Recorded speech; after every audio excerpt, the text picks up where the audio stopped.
Hi again, everybody. It's Dan McTeague, Canadians for Affordable Energy. Thanks for tuning in. Again, a lot of topics to cover, but the one that can't escape our attention is the EV battery fiasco that the federal government has committed Canada to by inviting a company, VW, to come to build batteries in St. Thomas at a price tag, we're told so far, but we won't get all the details until, of course, the money is in fact spent, the plant is up and running. 13.5 billion bucks. And the province of Ontario kicking in $500 million, although I think that may be a little low in terms of numbers, simply because someone has to provide more than $500 million in infrastructure to get the energy to this mega plant that they're about to build. But it comes on the heels not just of 13.5 billion bucks of money that the country has to borrow. The deal is that, and it may explain why no one else took them up on this, that is VW. They will give us back $7 billion for the $13.5 billion that we're giving them. More importantly, it comes at a time in which there is probably little in the way of guarantee that Canada will be able to provide its own minerals, its own resources to be able to feed this particular plant. If that were the case, we're using the Ring of Fire.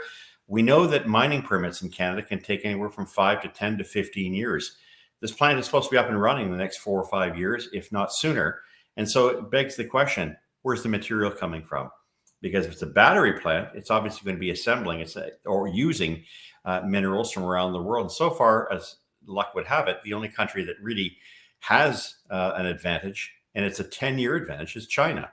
China has 10, 12 years on us and will provide any type of mineral, given that they have a strategic stranglehold of 60, 70, in some cases 90% of the critical minerals and mining required to make batteries.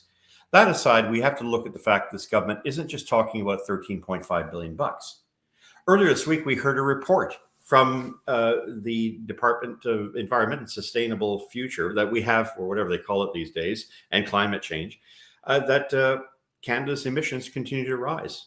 While Stéphane Guilbeault, the environment minister, was out celebrating this fact, saying, hey, we're slowing down the pace of those emission increases, what he failed to tell everyone is that those emission increases, despite punishing carbon taxes, despite regulations, despite blocking pipelines, despite bringing in a second carbon tax, the Clean Fuel Standard, we're still seeing emissions rise. And they rose in a year, 2021, where part of the economy was shut down due to COVID.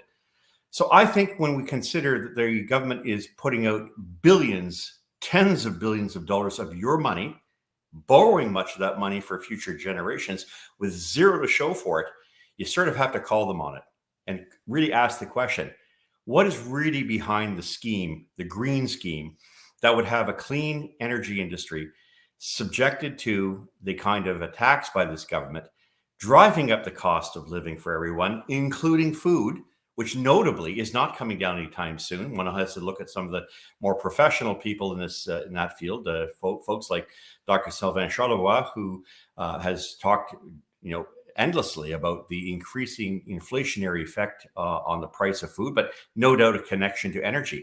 So if the country has this much money to go into debt, to go into deficit, to pursue a pipe dream, or something that, of course, is as immaterial as the thin air itself, grifting large automotive companies that make a lot of money, 33 billion bucks is what Volkswagen made last year, and then selling something that the world doesn't want without massive subsidies.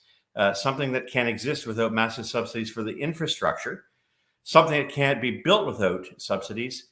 This isn't making a lot of environmental sense. One has to understand that it's also not making financial sense. And sooner or later, Canadians, regardless of that one riding, may think it's great they're getting 3,000 jobs. We have to consider the moral impact and the financial feasibility of our ability to make these things work. At the end of the day, the reasons we're pursuing this do not show any promise. It's not going to stop China from building more coal plants, but I can tell you what will.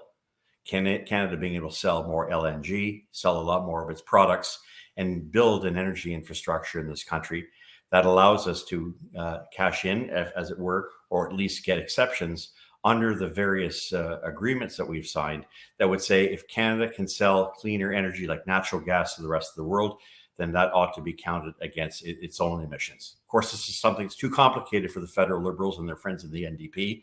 Instead, borrowing money, going deeper into debt while destroying the golden goose that drives and supports our Canadian economy, the oil and gas sector and manufacturing sector, is simply sacrificed to ridiculous woke policies.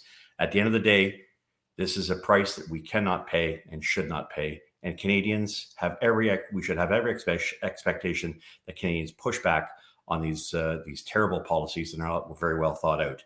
We talk a lot about this here at Canadians for Affordable Energy, so I invite you to continue to join us, sign up, affordableenergy.ca, and continue to follow us on Facebook.